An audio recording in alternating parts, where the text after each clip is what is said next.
ಏನೋ ಡ್ರೆಸ್ ಮಾಡ್ಕೊಂಡು ಹೊಸ ವಿಷಯ ಮ್ಯಾಟ್ರ್ ತೊಗೊಂಡು ಬಂದ್ಲು ಹೌದು. ಮಹಾರಾಣಿ. ಹೇಳಮ್ಮ ತಾಯಿ ಏನು ನಿಂದು? ಅದೇ ಶಿವಗಂಗೆ ಹತ್ರ ಹೊನ್ನಮ್ಮ ಗವಿಮಠ ಅಂತ ಇದೆ, ಅಲ್ಲಿಗೆ ನಾನು ಹೋಗಿದ್ದೆ ಅಂತಲೂ ತಮ್ಗೆಲ್ರಿಗೂ ಗೊತ್ತು. ಮತ್ತೆ ನಾನು ಅಲ್ಲಿಗೆ ಹೋಗಿದ್ದಾಗ ಅಲ್ಲಿ ನನ್ನ ಗುರುಗಳನ್ನ ಏನಕ್ಕೆ ಭೇಟಿ ಹೋಗಿದ್ದೆ? ಮಾಡಬೇಕು ಅಂತಾನೆ ಹೋಗಿದ್ದೆ. ಏಕೆ?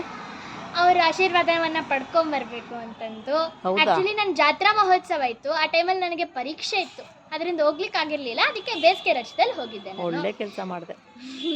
ಹೌದು. ಮತ್ತು ರುದ್ರಾಕ್ಷಿ ಮಾಲೆ ಕೊಟ್ಟರು, ಮತ್ತು ನನಗೆ ಇದನ್ನು ಕೊಟ್ಟರು. ಇದನ್ನು ಆ್ಯಸ್ ಎ ಗಿಫ್ಟ್ ಕೊಟ್ಟರು ನನಗೆ. ಇದು 100% ಪುಸ್ತಕನೇ. ಮತ್ತು ಈ ಕೈಯಲ್ಲಿ ಏನಿದೆ ಪುಸ್ತಕ ಅನ್ಕೋತೀರಾ? ಇದು ವಿದ್ಯಾರ್ಥಿಗಾಗಿ ಎನ್ನುವಂತಹ ಪುಸ್ತಕ ನೋಡಬಹುದು. ಇದನ್ನು ನಾನು ನಿನ್ನೆ ಗಿರಿನಗರದ ಹತ್ರ ಹೋಗಿದ್ದೆ.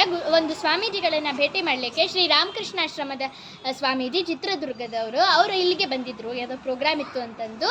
ಆದ್ದರಿಂದ ಆವಾಗ ನನಗೆ ನನ್ನ ಕರೆದುಬಿಟ್ಟು ಮಾತಾಡಬೇಕು ಅಂತಲೇ ಕರೆದಿದ್ರು. ಆವಾಗ ನನಗೆ ಇದು ವಿದ್ಯಾರ್ಥಿಗಾಗಿ ಅನ್ನೋಂಥ ಒಂದು ಪುಸ್ತಕವನ್ನು ಕೊಟ್ಟಿದ್ದಾರೆ. ನಾನು ಇದನ್ನು ನಿನ್ನೆನೂ ಓದಿಬಿಟ್ಟೆ. ನಾನು ಅಷ್ಟು ಇಂಟ್ರೆಸ್ಟಿಂಗ್ ಆಗಿತ್ತು. ಟೈಮ್ ಟೇಬಲಿಂದ ಹಿಡಿದು ಎಲ್ಲನೂ ಇತ್ತು. ಇವಾಗ ನಾನು ಇದನ್ನು ಅನಾವರಣ ಮಾಡಿಬಿಡ್ತೀನಿ.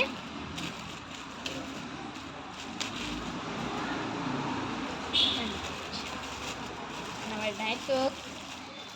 ಇದರಲ್ಲಿ ಒಟ್ಟು 3 ಪುಸ್ತಕಗಳಿವೆ. 3 ನೋಡಿ ಇಲ್ಲಿ 3 ಪುಸ್ತಕಗಳಿವೆ. ಮತ್ತು ಯಾವ್ದ್ಯಾವುದು ಅಂತ ನಾನು ಓದ್ತೀನಿ. ಮೊದಲನೆಯ ಪುಸ್ತಕ ಔದಾರ್ಯದ ಜೀವನ, ಮಾಧುರ್ಯದ ಮಧುವನ, ಅನುಭವದ ಜೇನಹನಿ, ಅಮೃತದ ಸಂಜೀವಿನಿ, ಮನಸ್ಸು ಹೂವಾಗಲಿ, ಜೀವನ ಜೇನಾಗಲಿ. ಒಟ್ಟು 3 ಪುಸ್ತಕಗಳಿವೆ. ಇದನ್ನು ಇದು 3ನ್ನ ಬರೆದಿರೋವಂಥವ್ರು ಬಿ ದಿವ್ಯಾನಂದ ಮೂರ್ತಿ ಅಂತಂದು.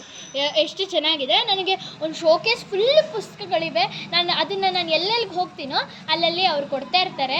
ಅದರಿಂದ ನನಗೆ ಯಾವ್ಯಾವ ಫ್ರೀ ಟೈಮ್ ಇರುತ್ತೋ ಅವಾಗ ಓದ್ತಾ ಇರ್ತೀನಿ. ನನಗೆ ಪುಸ್ತಕಗಳು ಓದೋದು ಅಂದರೆ ತುಂಬ ಇಷ್ಟ.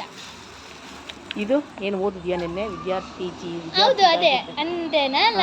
ಗುರುಗಳಿಗೆ ಹೇಳು ಯಾವ ರೀತಿ ಇತ್ತು ಅಂತ. ಗುರುಗಳೇ, ಇದು ತುಂಬ ಮೋಟಿವೇಶನಲ್, ವಿದ್ಯಾರ್ಥಿಗಳಿಗೆ ತುಂಬ ಮೋಟಿವೇಶ್ನಲ್ ಬುಕ್ ಇದು. ನನಗಂತೂ ತುಂಬ ಇಷ್ಟ ಆಯಿತು ಇದು.